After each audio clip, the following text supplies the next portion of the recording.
2016 Lexus GS F. What's a nearly $90,000 hot rod sedan doing with fixed straight dampers and a naturally aspirated engine in the year 2016? Besides getting its doors blown off by the competition in straight-line acceleration?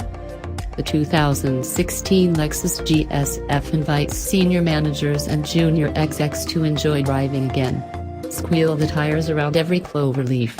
Hit 7,300 revolutions per minute racing down every on-ramp, and terrorize every backwoods holler in a 100-mile radius. In the era of launch control and electrically actuated cup-holder covers, the GS F is charmingly old school. It's a throwback to a time when sports sedans were measured by character rather than horsepower and cornering grip.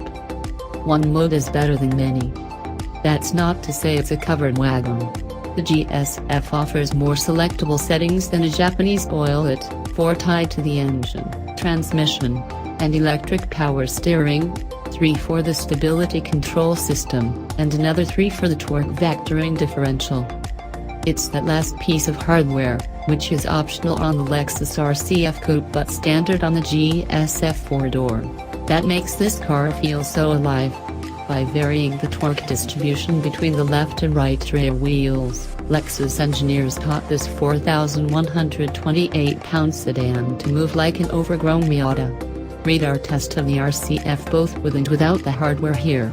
The differential makes the car alternately more nimble and more stable, depending on the driver, the conditions, and yes, the mode selected. Driven conservatively, braking early, waiting for the apex, and powering out of the corner as the steering wheel unwinds, the GS F understeers like, well, a Lexus. Run hard, namely by feeding in more throttle earlier in corners, and the car delivers big, easy throttle on drifts. Slalom mode makes the GS F wag its tail like a dachshund in a sausage factory, but the track setting makes it utterly obedient, matching a deliberate driver's inputs with textbook responses. On the test track, the GS F's 0.93 grams of lateral grip matches that of the BMW M5. In the real world, the Lexus feels nothing like that calculating, ruthless German. The non-adjustable ZF Sachs dampers are a welcome relief from the daunting and often disappointing choices presented by switchable shocks, high-tech hardware that often results in a trio of compromised and imperfect options. The GS F leans in corners, a byproduct of the slightly soft, supremely comfortable ride. It's the kind of well-controlled body roll that serves as a feedback mechanism, as valuable to the driver as a minute twitch or a wiggle in the steering wheel.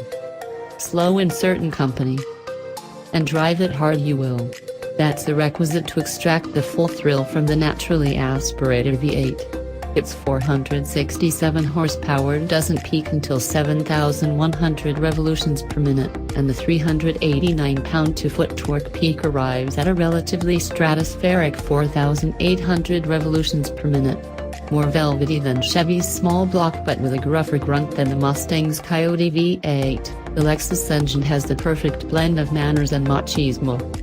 Without blowers to boost output, the GS F's V8 is roughly 100 horsepower short of the engines in its German competitors, the Audi RS7, the BMW M5, and the Mercedes-AMG E63.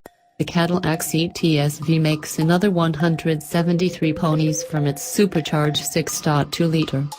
At 12.9 seconds through the quarter-mile, the Lexus needs an extra 1.1 seconds to cover that distance of pavement versus the Caddy. In the context of these bruisers, you can make a convincing argument that, with a 4.4-second 0 to 60 mph time, the GS F is only qualified to serve as a nursing home shuttle. At 2, Lexus? There are a few regrettable concessions to modern fashion inside the GS F. The 5.0-liter V8's natural tone is augmented by active sound control, ASC, which blats intake resin instead of the front speakers and a deeper exhaust rumble from the rear speakers in Sport Plus mode. In Sport, only the rear speakers play, and in Normal and Eco modes there's no ASC at all. You also can turn off the ASC manually, and you should, because the engine's big, brassy intake honk is plenty loud and proud.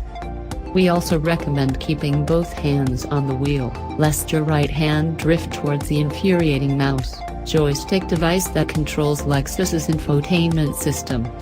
In other respects, the cabin is a comfortable and pleasant place to consume miles, with supportive buckets, plenty of shoulder and hip room, and clear visibility.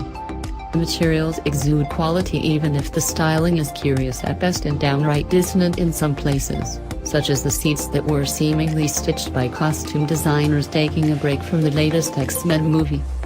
The inevitable. While Lexus has staked out unclaimed turf with its nuanced driving dynamics, there's a competitor that manages to blend performance and finesse unlike anything else. The 640 horsepower Cadillac CTS-V, a poster child for modern tech, offers mega performance and nuanced steering for a similar price as the GS F. The Lexus would be a no-brainer at $65,000, but our $87,828 test car had just $2,438 in add-ons, more than half of which went for a Mark Levinson premium audio system. It seems unlikely that the GS F and Lexus's F outfit can resist the pressure to conform forever. Company insiders tell us that turbochargers are inevitable, and it's hard not to imagine that adaptive dampers, a snappier transmission, and a general sense of homogeneity would be part of the same package. When the day of reckoning with raw performance arrives, we hope Lexus preserves the GS F's subtleties.